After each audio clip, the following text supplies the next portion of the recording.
Olá, irmãos, graça e paz, tudo bem com vocês? Hoje eu quero trazer uma informação nova. Vocês que estão chegando no canal agora, nesse ano, vocês precisam acessar a playlist que vai estar no meu comentário fixo. São assuntos sobre o reino milenar, sobre o templo de Ezequiel, sobre as duas casas de Israel, sobre a terceira casa de Israel, sobre os 3 grupos que vão entrar no milênio literal. É importante você entender tudo isso. Existem somente 3 grupos que vão entrar no reino milenar. Um grupo distinto do outro, mas todos vão fazer parte de um mesmo reino. Então esses vídeos já estão gravados e vão estar no meu comentário fixo. A partir dali vocês vão começar a entrar no canal e vão entrar nos assuntos escatológicos. O que eu vou falar aqui vai ser muito mais útil para aqueles que já me seguem. Vai ser como um acréscimo. Mas você que não conhece as duas casas de Israel, você vai compreender também. O apóstolo Paulo, ele foi arrebatado até o paraíso de Deus. E ele nos informa que é o terceiro céu. Então o paraíso de Deus está no terceiro céu, certo? Lá em Apocalipse 2, vocês vão perceber que a árvore da vida, ela está dentro do paraíso de Deus. No meio do paraíso. E lá em Apocalipse 22, a árvore da vida está dentro da Nova Jerusalém. Significa que o paraíso de Deus está dentro da Nova Jerusalém. Um dia ele foi o Éden, foi apenas um início. Mas agora ele está dentro da Nova Jerusalém. Deus não tem 2 árvores da vida, 2 paraísos, é o mesmo. Por isso que o Jardim do Éden não está aqui na Terra. Entendeu? A árvore da vida é uma simbologia de Cristo? Claro que é. O rio da água da vida não fala do Espírito? Claro que fala, mas existem essas coisas. Então o apóstolo Paulo ele foi arrebatado até a Nova Jerusalém e ele explica algumas coisas da Nova Jerusalém, sabia? E aí você vai ver como o apóstolo Paulo vislumbrava o reino milenar. Ele não gastou tempo falando disso, nem em Efésios, que é uma das cartas mais profundas, e nem em outras cartas, mas ele coloca textos aonde esses textos seriam como chaves para a gente. Seria como confirmações de doutrinas certas. E seria para a gente também confirmar quais são as doutrinas erradas, das quais a gente tem que se afastar.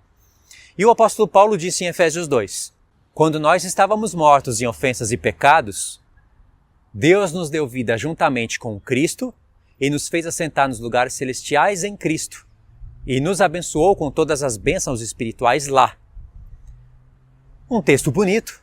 Claro que não aconteceu ainda. O apóstolo Paulo colocou numa linguagem passada para mostrar a fé nessas coisas.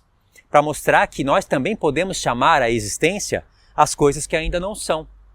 Em Romanos 4, não lembro o verso, mas o apóstolo Paulo fala que Deus, quando colocou Abraão por pai de muitas nações, não tendo ainda essas nações, Abraão não tinha nem ainda as 12 tribos, Deus chamou à existência as coisas que ainda não são, para que a gente cresça na palavra dele. E foi apenas um exemplo no qual Deus fez isso, né? A gente sabe que nos profetas Deus fala de coisas que ainda não aconteceram. E às vezes Deus fala como se já tivesse acontecido. A linguagem do Apocalipse 20 é uma prova disso. João coloca tudo aquilo ali no passado, a linguagem dele, né? Por isso que a gente não pode ficar preso em tentar provar algo usando somente a linguagem. Aqui está para o passado, aqui está para o futuro, aqui está para o presente. Isso é necessário olhar assim, mas tem que olhar o contexto. Porque se fosse assim, Apocalipse 20 já aconteceu. Está tudo no passado, né? Mas a gente sabe que não aconteceu. João está fazendo a narrativa das coisas que ele viu acontecer. Colocou, escreveu como se já tivesse acontecido, mas poderia ter colocado tudo para o futuro também. Não tem diferença nisso. Nesse caso não tem diferença. Mas no caso do apóstolo Paulo, qual foi o propósito dele colocar as coisas que ainda não são como se já fossem? Para mostrar a fé que ele tem naquilo ali. Para mostrar o quão certo são essas promessas do Senhor para nós. Então a ressurreição ainda vai acontecer e aí vai se cumprir isso. Vai se cumprir primeiramente na igreja, porque a igreja ela é primícias para Deus. Ela recebe primeiramente a imortalidade. Ela faz parte daqueles 3 grupos que entrarão no milênio. O grupo mais importante que vai entrar no milênio, esse entra para ser rei e sacerdote, e entra imortalizado, entra com a vida eterna, esse é a igreja. Esse é um grupo. O segundo grupo é um sacerdócio inferior. A igreja entra com o sacerdócio de Melquisedeque. O segundo grupo inferior entra com o sacerdócio de Zadok. São aquelas questões que a gente está falando no vídeo. São aqueles judeus restantes, aqueles levitas restantes, de Zacarias 12, 14, que são os principais textos, mas a gente vê eles também em Isaías.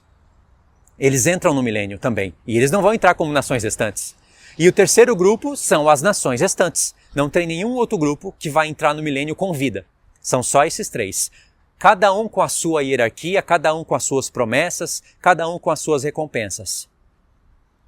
Então, o apóstolo Paulo disse que as pessoas que serão abençoadas nos lugares celestiais em Cristo serão abençoadas nos lugares celestiais em Cristo. E ele diz que isso é para mostrar para séculos vindouros. Os séculos vindouros são os séculos dentro do milênio. E esses séculos vindouros que estão dentro do milênio vão olhar as bênçãos de Deus. Vão saber que tem um povo sendo abençoado nos lugares celestiais em Cristo. Se a Nova Jerusalém desce para a terra no início do milênio, isso não se cumpre. Porque os lugares não seriam mais celestiais, seria aqui na terra. Esse já é um dos motivos que mostra pra gente que nem o apóstolo Paulo acreditava na Nova Jerusalém descendo, o paraíso de Deus, o terceiro céu, descendo no início do milênio. Já é uma prova. Porque nós temos que ser abençoados nos lugares celestiais, para que os séculos vindouros vejam isso.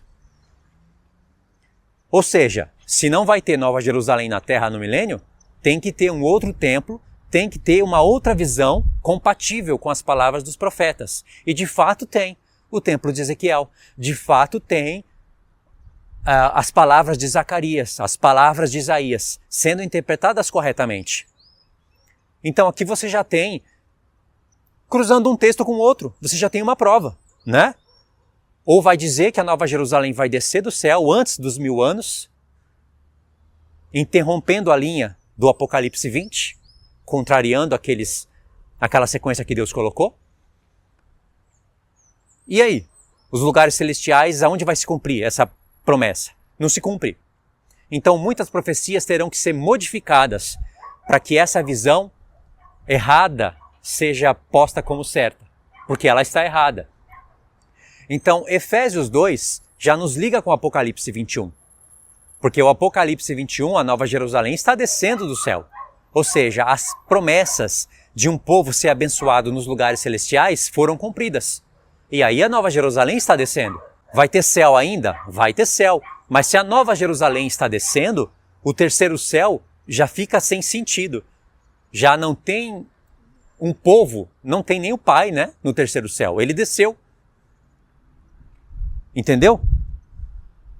Bom, cruzando Efésios 2 com Apocalipse 21, já ajuda a gente a entender que o Apocalipse 20 está como está. Não precisa ser modificado nada ali. Toda aquela sequência que começa já desde o Apocalipse 19 e entra na mesma sequência de eventos organizados dentro do Apocalipse 20, se conecta ao Apocalipse 21. Não precisa da gente mudar nada ali. Tudo está em sequência. A Nova Jerusalém só desce depois que Satanás, os anjos, a morte, o inferno, tudo for condenado no grande trono branco. A Nova Jerusalém não desce antes disso. Assim como o grande trono branco não pode ser antes do milênio, a Nova Jerusalém não pode ser antes do grande trono branco, porque Deus mostrou tudo organizado. Entenderam? Deixe os comentários, eu quero saber o que vocês entenderam.